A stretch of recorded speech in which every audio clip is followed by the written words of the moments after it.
Welcome to the Inspired Culture, where leadership meets purpose and culture is your greatest advantage. I'm Eric Himes, the host and creator of the Inspired Culture Map, transforming teams, families, and futures across America. Each episode brings real strategies, stories, and leadership that lasts. This isn't just theory, it's transformation in real time. So pull up a seat and get ready to lead with your heart. The Inspired Culture, inspiring leaders, transforming futures. Today on the Inspired Culture, we welcome Kevin Lyons, president of FoodBridge, a visionary leader who transforms complexity into opportunity and drives innovation where it matters most. With a track record of success at companies like Best Buy, Sears, and Shop LC, Kevin blends private sector insight with public sector impact to spark meaningful change.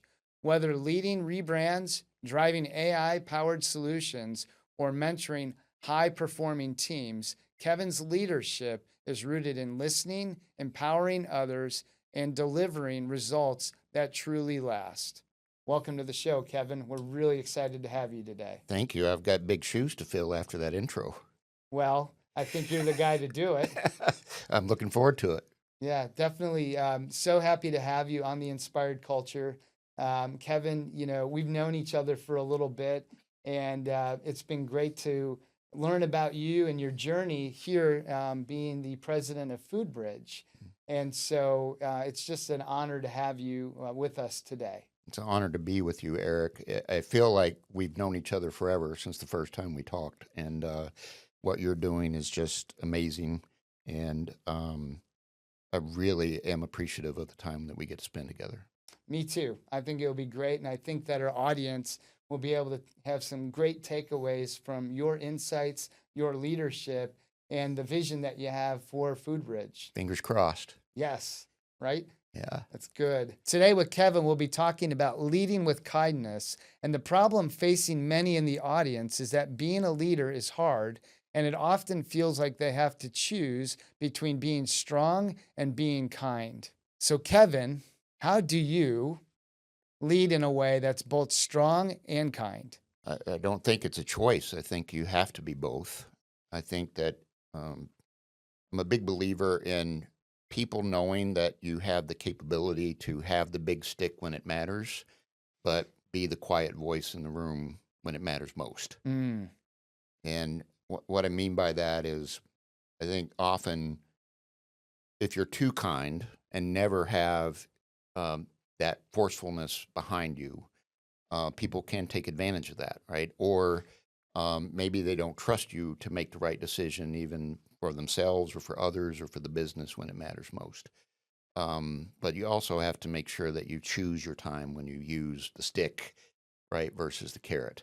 And that happens when you've had enough of those carrot conversations to understand what the expectations are, make sure that there's a mutual agreement that happens. And goes for employees, but it also goes for maybe it's a client, another company, a partner. But knowing that if they don't follow through for their expectations or you don't follow through your expectation, there should be a direct conversation that happens. Yeah, I absolutely agree. Accountability is really important in leadership, and I think clarity and communication is just as important too. And so when you have these conversations on the front end, everybody's committing, right? And Right. so when we're all in agreement, it gives us the capacity to go forward and lead. And that gives you the ability to have that empathy and that kindness. But then it's that crucial conversation that has to follow up. Absolutely. If we're not delivering to our commitments, right? There's an understanding to say, hey, let's understand why we didn't get what we committed to deliver on. But then let's understand it if it was a lack of understanding, clarity, or was it just a lack of not really showing up, right, and buying into the vision of the organization. And so it's such a critical position to play as the leader of leading your team with empathy, but at the same point sometimes having to prod them along to help them catch the vision. Yeah. In that. I think early on in my career, I was taught the difference between two very powerful words. And you mentioned one of them, empathy versus sympathy. Mm, And when you're empathetic, right, you feel like you've walked a mile in their shoes. You hmm can understand, but you also we're in this together. To your point, like when you're setting goals, it shouldn't be the manager or the leader setting the goal as a dictating down. It should be a conversation that's a 360 conversation yes. about how can we do this together. Like tie it back to the strategy, tie it back to the business and say what's most important. If that's most important, how can you contribute? And if you say that you can contribute in this way, let's talk about creating a goal that is makes sense for you and it makes sense for the organization. And so by that time, the accountability part becomes easy because it wasn't you dictating the goal, it was you deciding together with that person to say that's the goal we both said that we were going to achieve. I love that. And I think that's so great too, because then what happens is you create the room for strategic thinking to come in, right? So Yeah. now we've agreed to this goal. It's my idea too, right? So Mm-hmm. we've come up with this idea collectively. Mm-hmm. Now, what's the critical path to get there, right? Right. And I know that I have your support Mm-hmm. in helping me get there and accomplish that, which is really neat, knowing that I'm bought in and the leader is bought in with Mm-hmm. me. And I think there's nothing better from a harmonious standpoint than the two individuals working together as a great team to achieve Absolutely. that, which when we have that, most of the time, then we don't need that stick, Right. right? Because Right. everybody's bought in on the front end of it. Exactly. Yeah. I mean, the stick shouldn't be something you wield like a sword going into a battle, right? It should be something that you know is set behind the desk. It's set, and I'm talking proverbially here, right? Sure. Right. Yeah. Yeah. But just knowing that you both know when that time is going to come before it even comes. Absolutely. And I think that too often leaders do not spend time tying individual goals. I don't care how far you go down in an Mm, organization, is that at least they should have one or two goals that tie to the big picture of the organization. They can have as many individual goals, right, for their department, for their role, for them as an individual, but there should always be some that tie back to the strategy. Otherwise, why would they even buy into what the organization's all about unless they have a personal accountability to what that is going to be for the organization? absolutely. Well, and you think about that, that's being intrinsically motivated then, right? If I Mm-hmm. know the work that I'm doing matters and Right. it's connected with the organizational vision, and I know that my functionality and role that I play allows me to accomplish these things, I know that one, I'm as a contributor being fulfilled, right? Right. And so I'm leaving fulfilled. That gives me passion. That gives me energy. And knowing that when I leave every day, the office or work and whatever I'm doing, I know that I put forth an effort that is helping the organization move forward, Right. which is really neat and really, really strategic for any organization that operates like that. And INSPO, we've come up with something called visionary growth objectives. And so Right. it's different than OKRs, which we want to align the OKR aspect, but then the VGO is your own personal vision, That's right. right? As an individual, what are we going to do? Mm-hmm. And what are our growth objectives that we want to accomplish? And so tying all of that in together, I think is really neat. Mm-hmm. And it serves and creates incredible outcomes, not only for the organization, but the individuals that work in the organization Right. too. Well, if you know that the developmental pyramid here, I'm talking with my hands again, but the the base level of any employee is I know what's expected of me, Yes. right? At the top is how can we grow? Mm-hmm. There's a lot of steps in between. I'll never get to that top of the pyramid unless when I'm setting the expectations that I'm connecting it to how we grow in the Right. beginning, right? So that is not only the OKRs or the things that are happening within the organization business wise, but also the mission, vision, and values, as you Mm-hmm. mentioned briefly, right? Is to say that what do we stand for? What's our purpose? What's our why? And then connecting the values. How do we lead? Not just internally, but externally facing with our customers, our clients, right, our partners, et cetera. And that every person that's in that organization should have some ownership of all of that. 100%.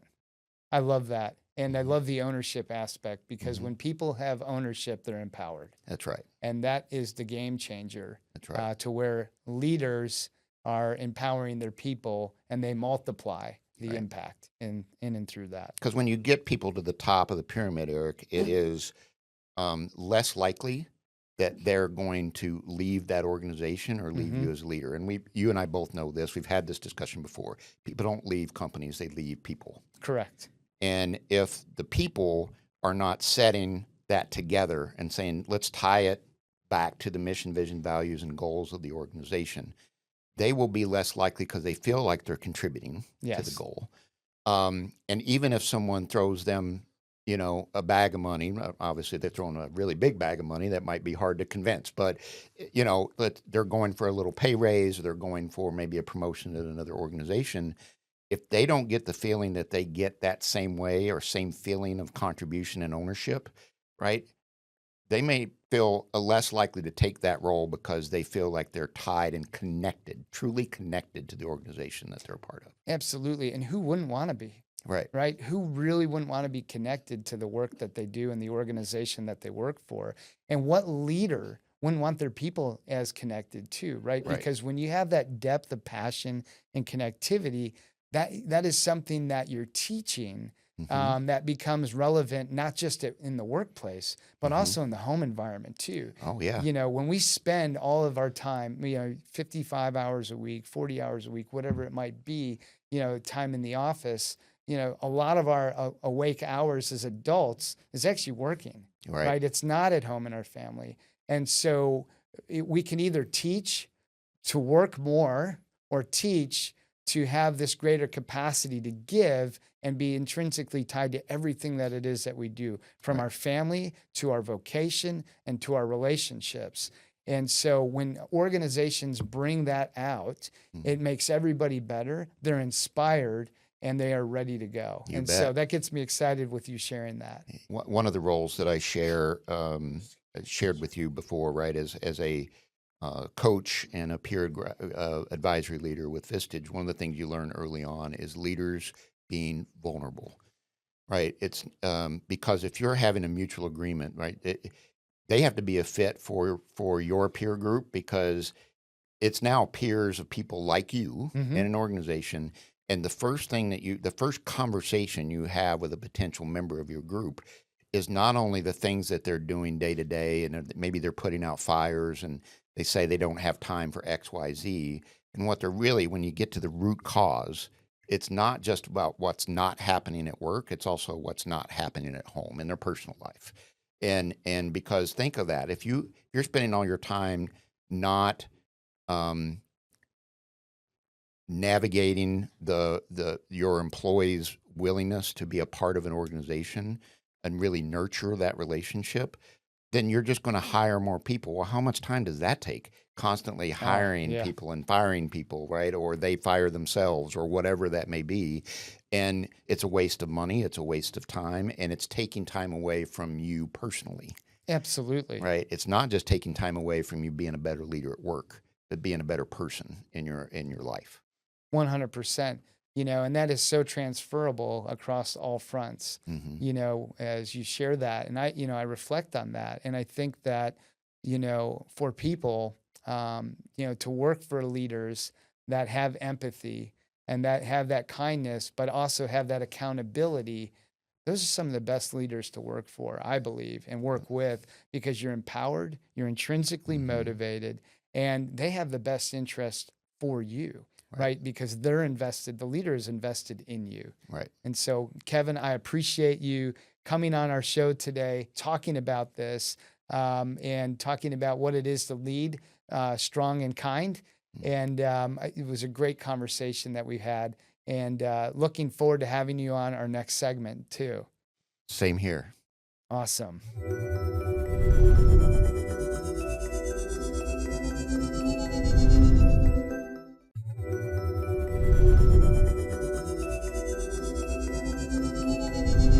Welcome back, Kevin. And we're here to talk to you today a little bit about making work feel meaningful. The problem facing many in the audience is that their jobs feel disconnected from making a difference and it often feels unfulfilling. Yes. So, Kevin, how can people find meaning in their everyday work? Have you ever, like in your early career, worked where it was like, it was just a job? I think everybody has at one point, right? They worked a job because they needed money, they needed something, and you had to come up with your own motivation to Hmm. go, other than money, Mm-hmm. right? And early on, that's fine, right? But as you grow, you know, in your career, in your personal life, it starts to, then you start to question, like, what am I doing here? Like, literally, what am I doing here? Mm-hmm. And I think that there's two things that I will say about the early part of your stage is finding meaning in the work that you do is not every organization that you work for um, makes you feel warm and fuzzy about what they do, right? Sure. You take nothing against it, but like if I'm doing telemarketing or something Mm-hmm. like that, right? It's a job, you're making money, etc. But you have to find a little meaning, even if it's a relationship with the person at the cube next to you Yes. that keeps you going and coming back because of the relationships that you build, right? Or that you feel like, hey, I made a difference in one customer's life. Yes. Mm-hmm. So it's those little things in the beginning that start to give you a positive snowball effect, right? It's just it keeps going. The opposite of that is if you let the job overtake kind of your personal life, then it becomes the doom loop. Yes. The Mm-hmm. opposite effect, right? It's I just like that, like the doom loop. you're right. You just keep Mm-hmm. going and going and going and going and going. And so I think that that's what happens for young people in their careers when they first start out in an organization. I think as you grow, you start to think about no matter what the organization is, are there things that we could do or I could be a part of to bring that joy or meaningfulness in my career? So, for example, maybe there's um, a committee that you can start, right, with fellow employees. It's things like giving back to the community. Maybe you go to a local food bank, right, and you volunteer for a day, or you find some kind of cause around a holiday celebration, right? Or some people might have like fine jars, in meetings when you're late, et cetera, and turn that into a charitable cause or something that, again, just those little things that can create meaning, even if the things that you do within that organization and the stuff you provide for your customers may not feel like it's meaningful. You can find your own personal joy by connecting with those types of things. Absolutely. And I love that you use the word joy. And I also really appreciate you talking about the doom loop and the vision, right? Or, showing up to make money. Mm-hmm. Um, you know, Gosh, if I would have known in my early days that I could have decided to start with a vision and then start working and understand my purpose from the very beginning, it would very much have changed the dynamic of where I ended up Mm-hmm. in and throughout my career. And granted, every step was a step to grow and learn, but I didn't know really what my personal calling was, right? And I don't Mm-hmm. think many do. And the younger we are, we go through the system, right? We graduate high school. Some of us go to Mm-hmm. college. Some of us Pay go your right into dues, right? work, right? And then we leave, and then we went for one thing, but a lot of times we end up somewhere else, Mm-hmm. because it wasn't available or it just wasn't what we thought it was going to be at the end of our time in the Oh, sure. classroom. Sure. And it's doing the work on the front end to find that enjoyment is I believe it starts with our own purpose and our own vision for what we want to do. Mm-hmm. And a lot of times we don't know. And sometimes it takes a little bit of time to figure that out and Mm-hmm. have that. But I think that's got to be a mindset, Mm-hmm. really, for everybody watching today. It's a mindset to think about what is my purpose, what is the vision that I have, and really what's my calling in my vocation. Right. Because that's going to be a good fit that will bring that joy Right. to you naturally, because it's not going to be a friction point. You're going to actually be going with the direction that you were meant to go. And Right. so that there's that internal fulfillment that comes from recognizing your purpose. And I Mm-hmm. believe the earlier that we do that, the better off we all are. That's right. You know, it took me a while personally to Mm-hmm. get there, to figure that out. Like I believe it does for most. Yes, it did for me. You know, I want to come back to the joy second in a minute because I think I got a good story for that one. But Yeah, we'll see. love it. But you know, I want to touch on what you said about when you're starting in your career. You know, if I knew then what I know now, and trying to find like what is my own why, Mm-hmm. then I think that you can start to, it's easier to figure out ways to create meaning in the work that you're doing today. And also it helps you develop a goal, even if it's intrinsically, of Mm-hmm. where you want to go. And it happened kind of late for me too. I mean, I went to school to be a teacher, and I have all the respect in the world for teachers. And it just so happened it was, you know, something that happened in, you know, my family business, et cetera, that I had to help. And I took some time away from teaching, that I wound up in retail by accident.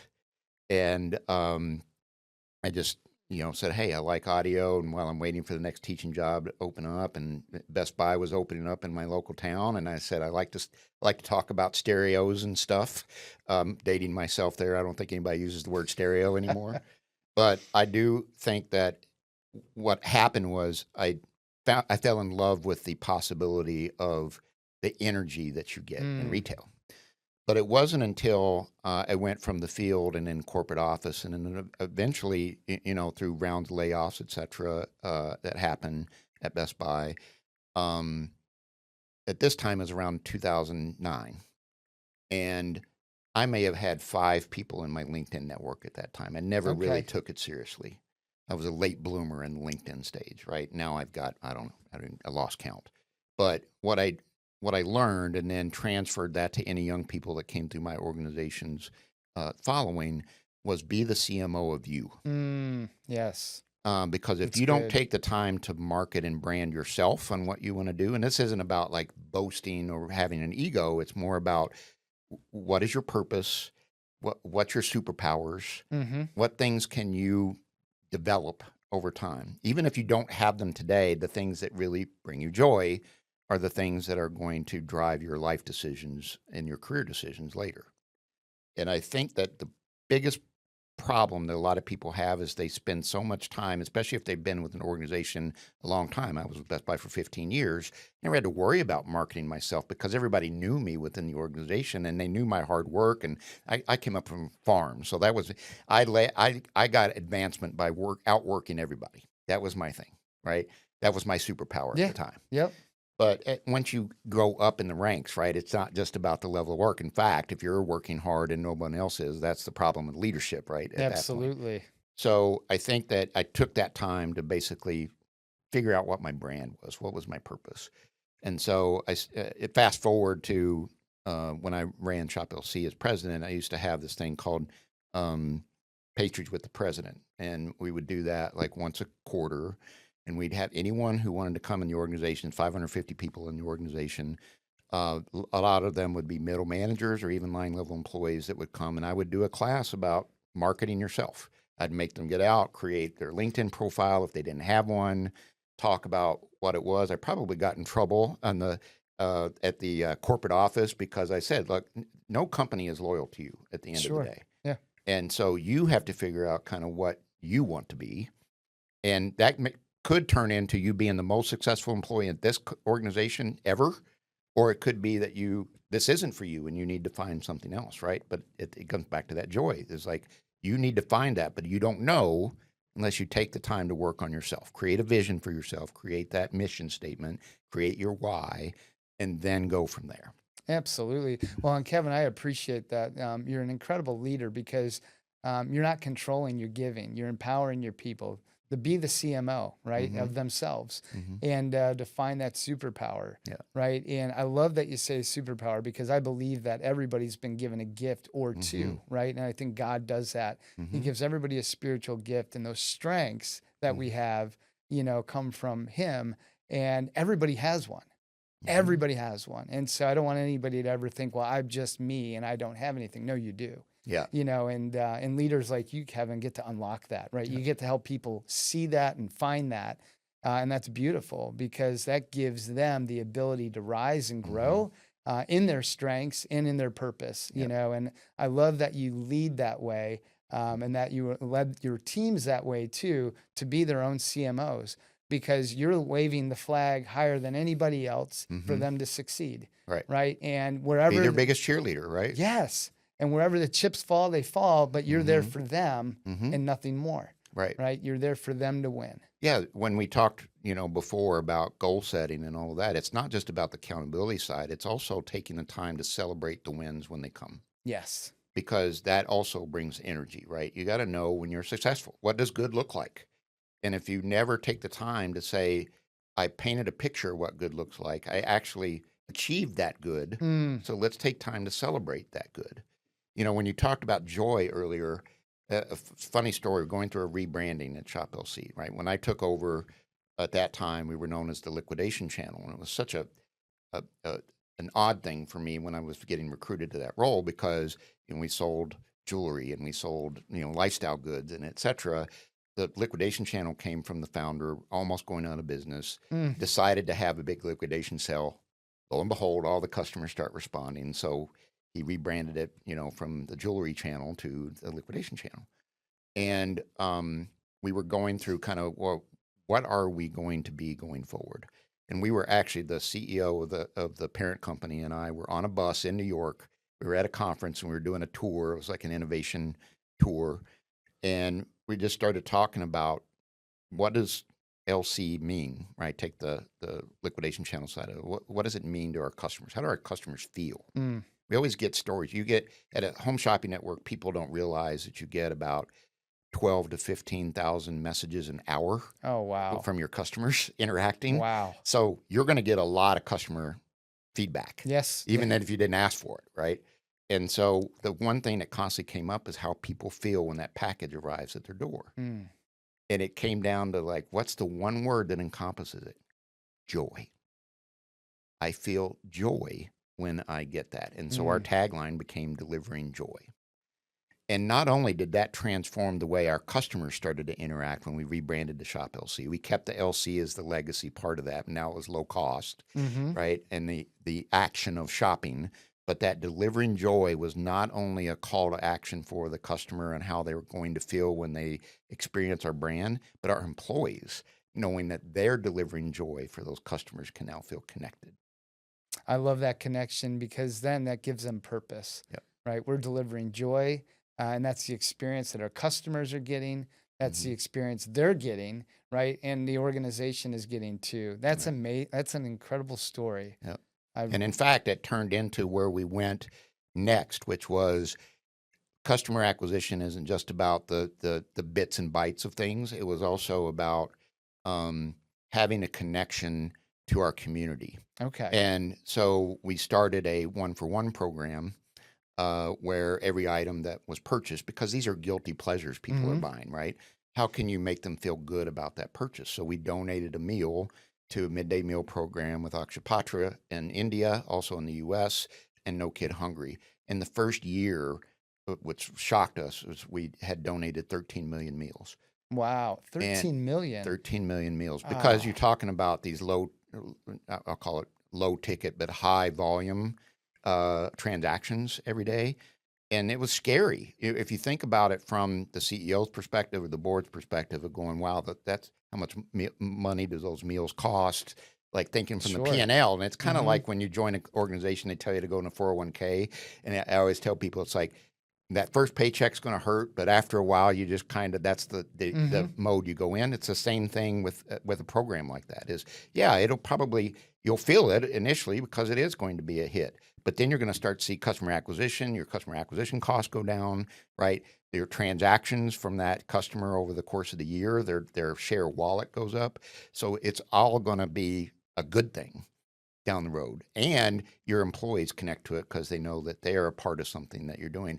And this is an industry that they're not selling things that are like for the community good. It's for the self good, For the self good. Yeah. right? But then you connect it to the community good, it can be really powerful. That's awesome. That's a great story. on joy and how you guys have transformed an organization to live it out on a daily basis. I think that's really neat. It's really inspiring, for other organizations to see that it's not necessarily what you do, but it's how you do it. Mm-hmm. And that's really, really neat. Mm-hmm. It is. And that's how Food Bridge came to be, right? Is because we're a technology company, and now we have a technology that's actually something for food banks, food pantries, right? Making a difference in the food insecure, shrinking our food deserts using technology. It's interesting, those 13 million meals connected to you, to your next journey in Food Bridge. That's right. That's really, really neat. That's right. Gosh, that's great.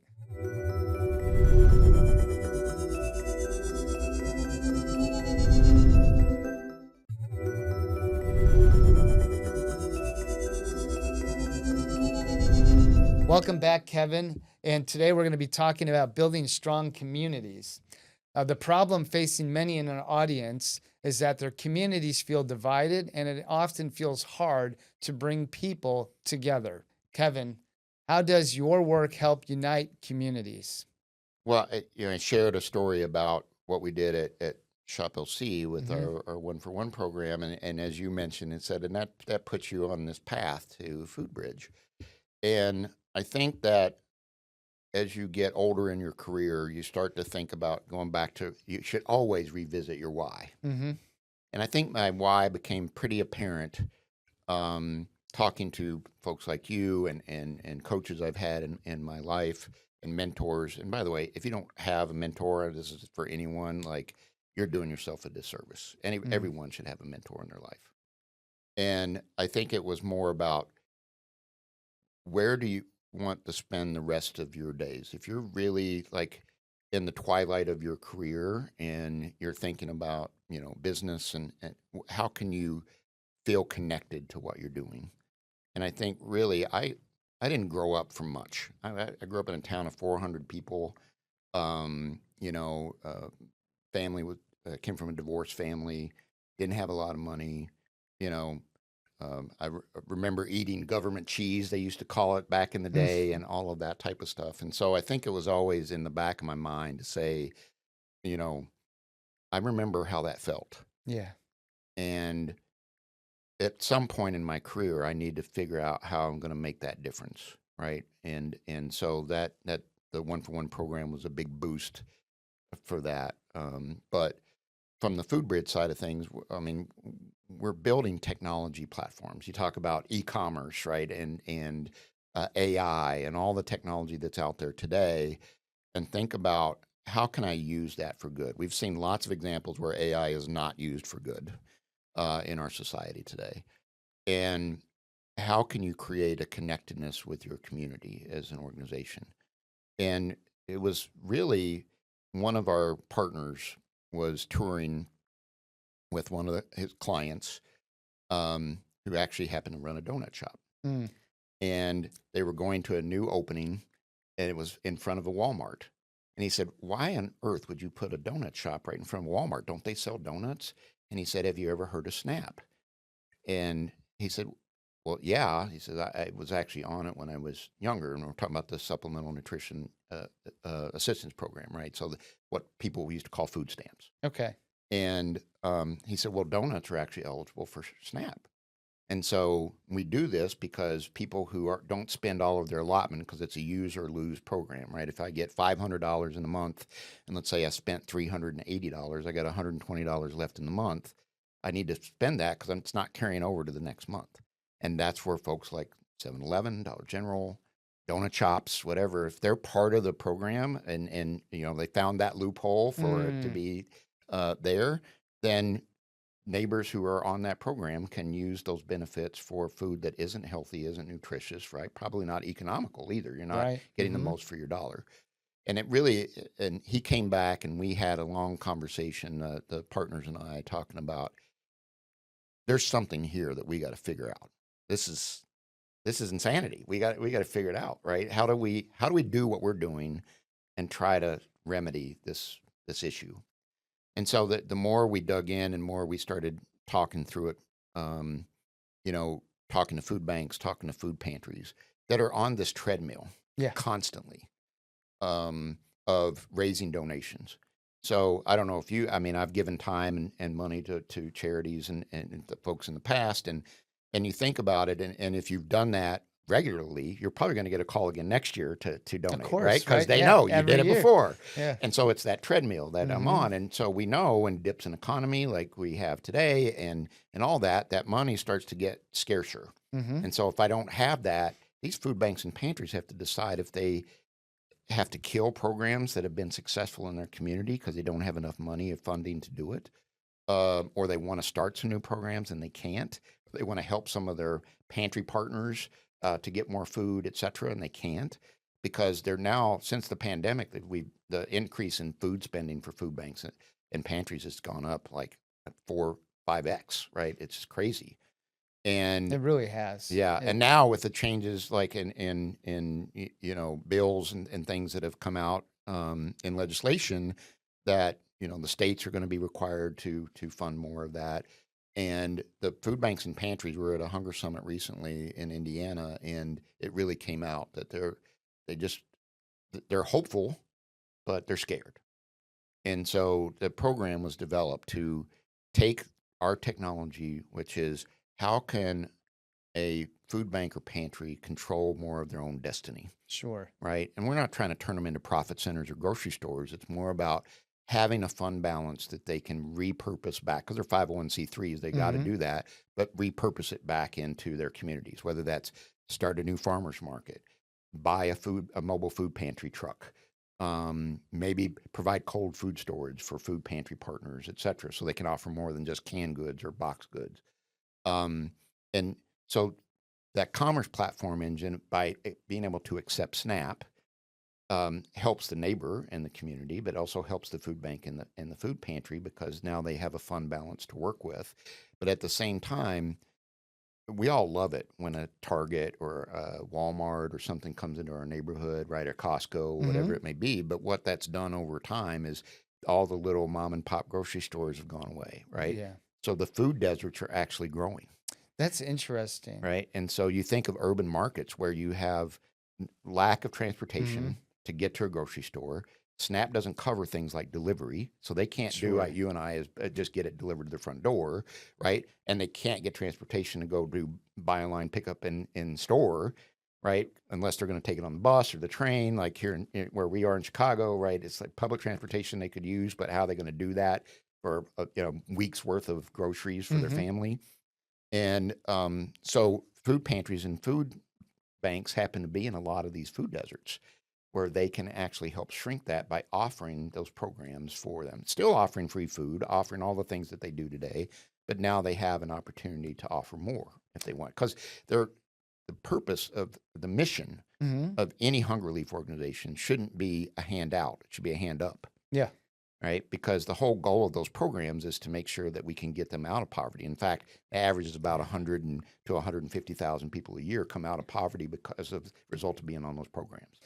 I love that. And I love how you said hand up Right. because I think that's also growth, right? And Yes. it's an opportunity to take what situation we're in today Mm-hmm. and have the tools available to you to Mm-hmm. grow and step out of what you were in into Mm-hmm. something new, Right. right? And so what a great life-giving element Mm-hmm. being, these food banks, the platform that you offer, Mm-hmm. and you have to these organizations to really help the population centers all around the U.S. Right. Have the ability to every person faces different circumstances, but allow them one route out.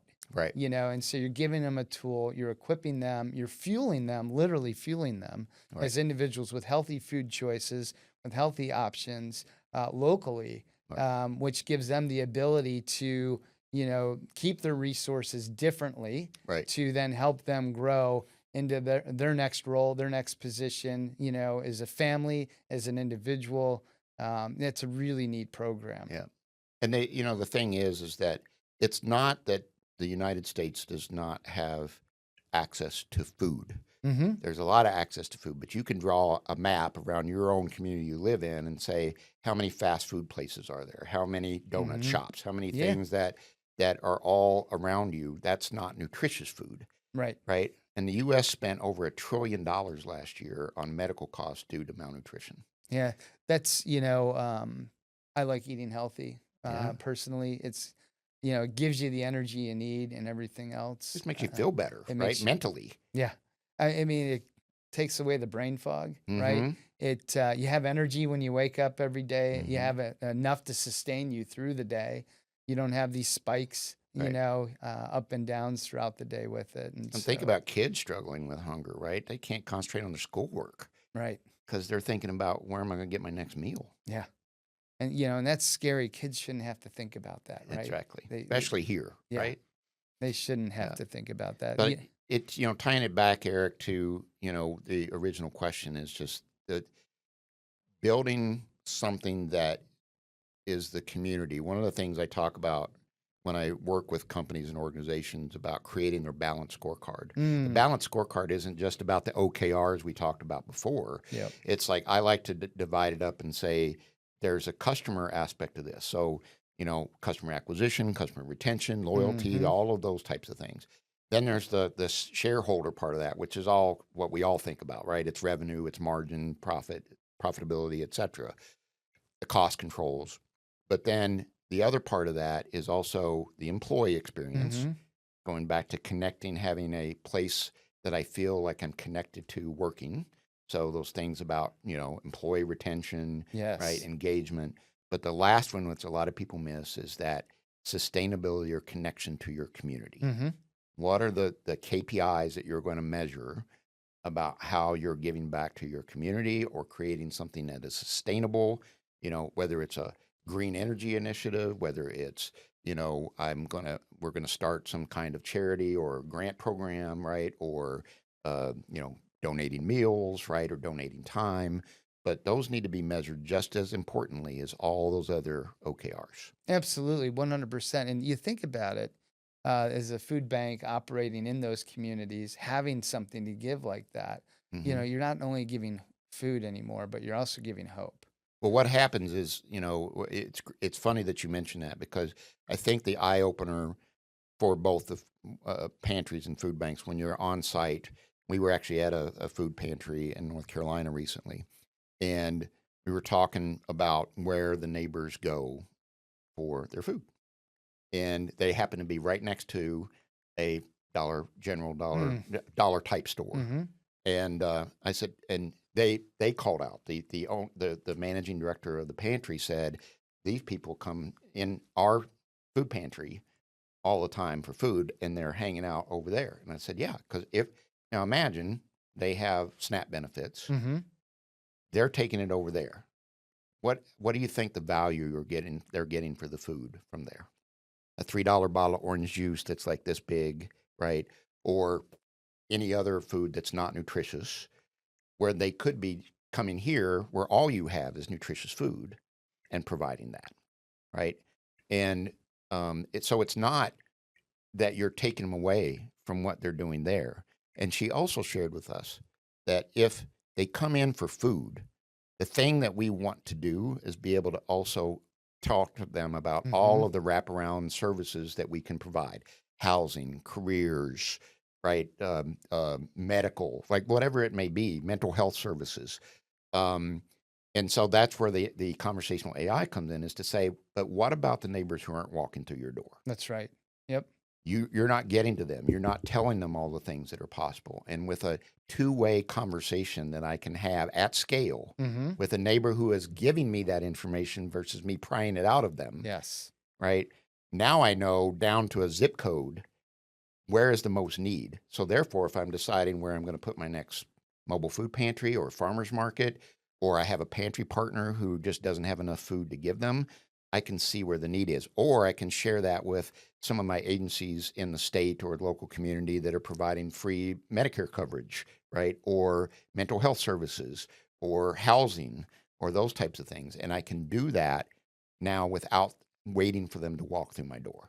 And that's really neat, Kevin. Food Bridge is really taking a holistic approach and not only curing the issue of hunger in these local communities, but really loving the people well and providing so much more than just food. As food is the product that fuels but it's the love and the care Mm-hmm. that you're providing that's really holistically wrapping your arms around every individual, Right. and creating the opportunity for them to grow Yeah. in the environments that they're in today. That's really neat. Foodbridge is such an incredible organization, and they couldn't have a better leader than you in Well, it. I'm not alone, and we're certainly excited, but I have all the admiration in the world for these people who run food banks and food pantries, the things that they have to deal with every day. And I obviously have a big heart for our food insecure neighbors. I mean, there are 42 million people were on SNAP Wow. in 2023. And so that's not going away, right? It's going to continue to rise. And there's a lot of people who should be on SNAP that aren't. There's people that, through the pandemic, et cetera, who are on SNAP that probably shouldn't be. And again, these are things like the technology can bring is to help you not only get to more people that need it, but also weed out the people who don't, right? Because we want to provide that funding and the mechanisms to help people who actually need it. And that gives us the opportunity to do that, right? And be on a secure platform, right? Those types of things. And it's also led to like what's next for me? Like Mm-hmm. what other things can I do to provide to the community, right? So one of the things I'm working on right now is, how do we take a lot of this old commercial real estate, the abandoned commercial real estate, where I live in northern Colorado. We recently had a shooting at a mall. It was a couple people. It Mm-hmm. wasn't a mass shooting, but it was a couple people died, unfortunately. And I think about all of those spaces that are getting underused right now, and when they're underused and neglected, people will take advantage of Oh, that, right? sure. For Mm-hmm. things, nefarious things. Mm-hmm. And so, how can we convert a lot of those spaces into something that does good? Because if you do that, the less likely that those types of activities are going to happen. So, converting, old real estate into community centers that actually can bring good, right? Things like teaching kitchens, like a garden center, like urban grow centers, right? Yeah. To control the, teaching clinics, a pantry, like all of those things under one roof in a community that needs it the most. And then, I mean, what's going to happen to that real estate if it doesn't get used? Right. And that's a great vision to have, these untapped buildings that, are underutilized Mm-hmm. today, where you're bringing a new vision, igniting a new environment for them. Mm-hmm. That's really great. Kevin, thanks for joining us on this show. Mm-hmm. We're so grateful to hear the story and your vision of what you do in your organization, and just the passion that you have for it. Gosh, those food deserts should be Mm-hmm. grateful to have you leading the charge with Foodbridge, because you have a system that is going to bring great change, and it is. I don't like this work. I love this work. Yeah, that's awesome, Kevin. Thank you.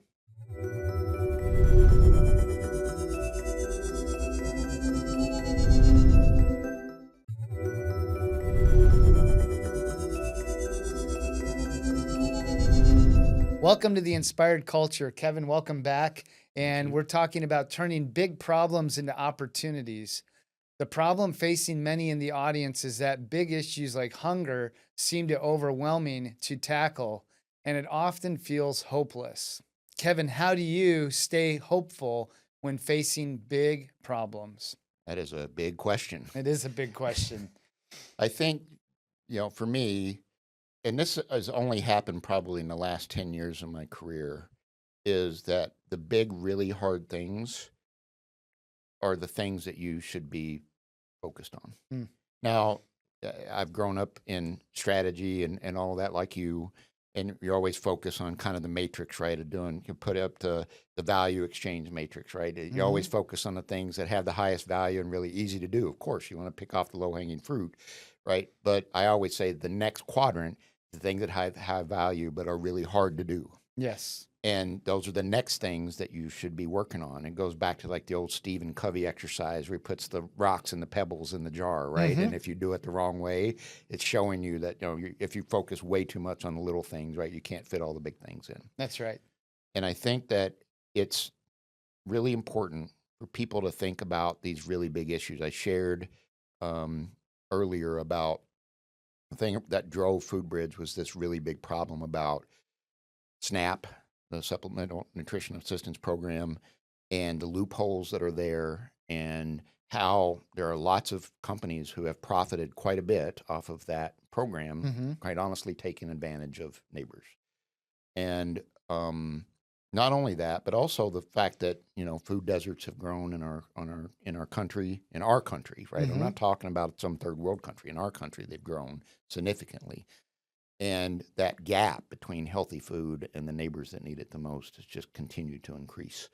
So when you think about a problem like that, you have to boil it down to, like, first, you've got to just go back to business, listen to the customer. Go Mm-hmm. and it was, I think, Howard Bahar book, one of the things that one of his traits, which I always admire, that he talks about in his top 10 list, right? The person who sweeps the floor should get to choose the broom.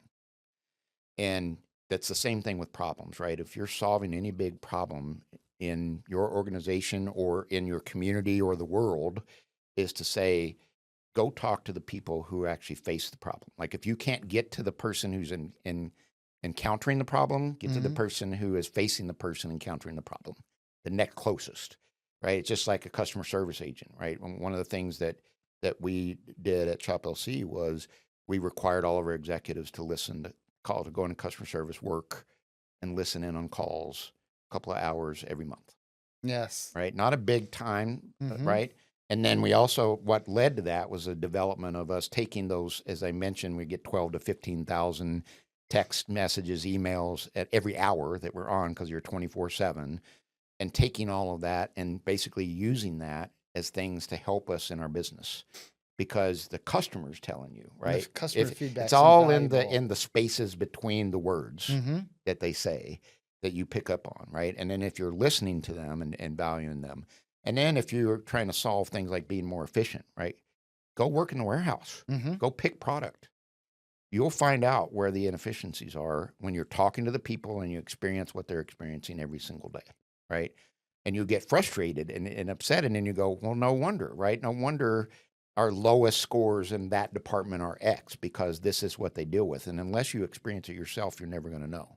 And the same thing is true for problems in our society, right? Is to say, like, unless you've experienced it, and actually several of our partners within FoodBridge have experienced it personally. So it matters. It does And matter. then Yep. second is that we've talked to lots and lots of food banks and food pantries. We've talked now, and now we're shifting our focus to talking to state governments who are now, like, faced with this, like, how am I going to pay for what I didn't used to pay for? Things like funding the SNAP program. States have to fund the administration of the SNAP program, that they never really had to fund the program itself, right? The money behind the SNAP EBT cards. Yep. But now they're gonna be forced to actually have their own share. So you're talking to them, right? And then you're talking to folks around social determinants of health. Hunger is the second highest social determinant of health, next to medical, right? Mm-hmm. And health. And so when you start talking to health organizations, what are their biggest challenges, right? So one of the pilots that we're running in North Carolina is partnering with an organization that provides Medicare coverage to those who need it most, subsidized plans, That's right? And they're saying, like, their problem is data. They don't know who needs it. So if you use something like a technology like conversational AI, where the neighbor's telling you they need it, right. and you're collecting that information at a scale, at a macro level, all encrypted, but it's at least telling you geographically where are your it issues. is. Mm-hmm. And therefore, rather than me going rolling cars and people out and knocking on doors and doing surveys, which I could still do through the conversational AI platform, I'm actually getting that data in real time about the people that are in need. That is so strategic, because then it allows you to focus your efforts and get the reward from the efforts, right? But it's rewarding you for the work that you're passionate about, but it's actually giving life to the people that need it most. Right. Yeah, and one of the partners that we've talked about, who and they build actual mobile food trucks, right, for pantries, food banks, etc.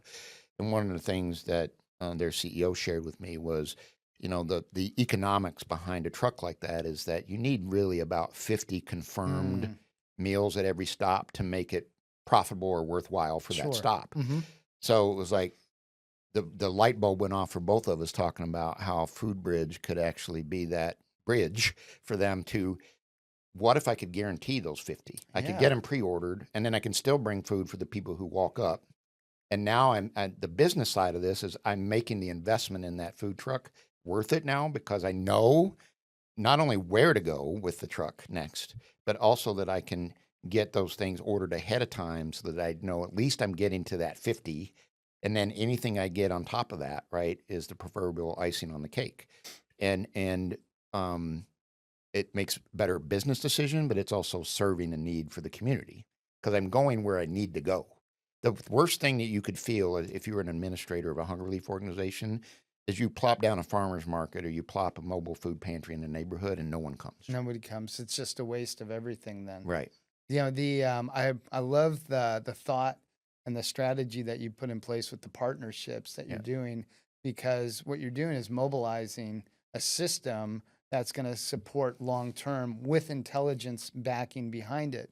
And the thing that I appreciate, because what I'm seeing and what you're sharing and your passion that's coming out, Kevin, and all of this, is that you found the challenge, and you've turned it into an opportunity. But the thing is that, and what I believe is that you get, for those that want to pursue the challenge, will always get the greatest reward.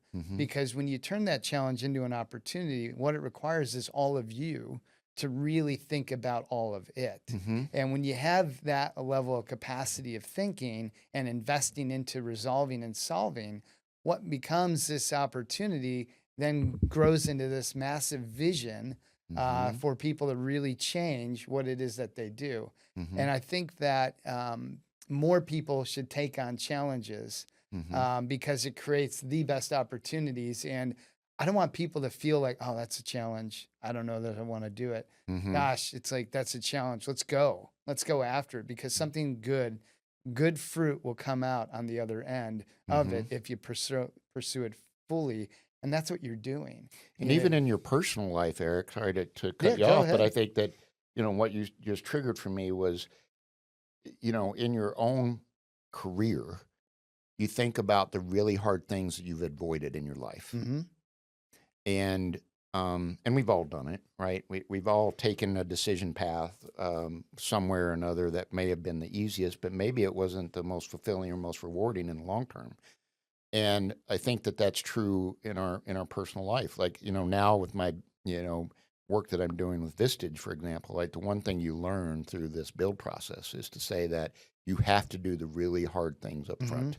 And if you invest the really time in doing the really hard things up front, things like business development and like things like, calling on CEOs, et cetera, to join, and actually tracking the information to know, like, how do you follow up effectively and all that to really build your team. And then once you get your team built, then it's more of a kind of a maintenance thing, but also that you get to do the really meaningful work then, because you get to sit in a room and solve issues together. And I think that when you avoid that, and I've caught myself from time to time, you get up in the morning, you got goals, something happens, and then you do the easy thing. Right. What's comfortable? Strengths Finder, like they would call that the achiever, the one who creates to-do lists just to mark some off to say that they achieved them. Right. And I think that you fall into that trap, right? Is to say, like, I feel like I've done something, but then when you go back at the end of the day, did it really make a difference? You didn't move any strategic balls. It was all the whirlwind. That's right.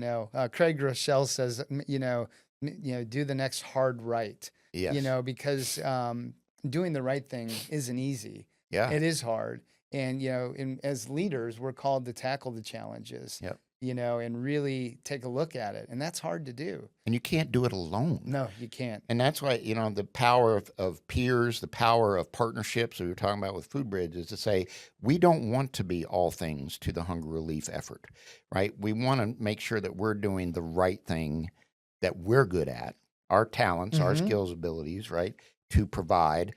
But we can bring on partners who do the other things really, really well and are really smart to solve it together, because it isn't going to take one person trying to figure all this out.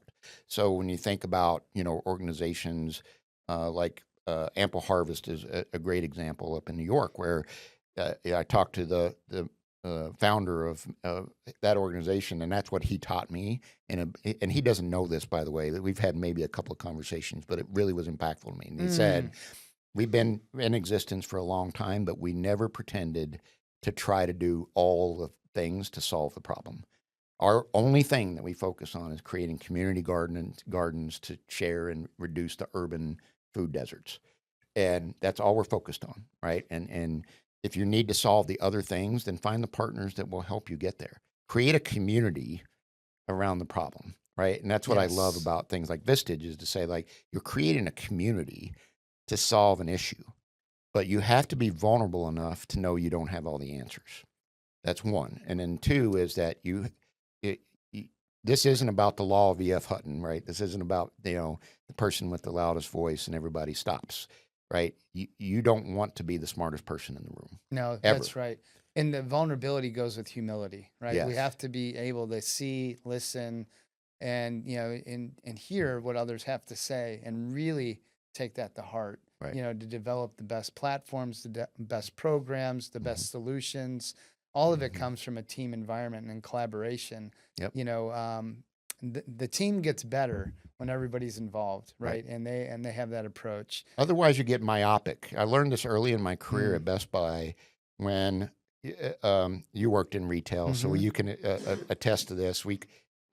Pardon my French, but we called them the swoop and poop visits. Is that you get visits from a corporate office Yeah. or regional or district, right? And you'd walk around and you walk your store every day, right? Even if you're a really good manager Mhm. and you walk your store every day, you know that person's going to find something. Why? Because you get myopic. Yeah. Right? You're focused on putting out fires. You're getting to the next customer, the next employee, whatever is happening, and you miss those things. And you always need that outside perspective of what about this? Yeah. And it isn't catching you at something.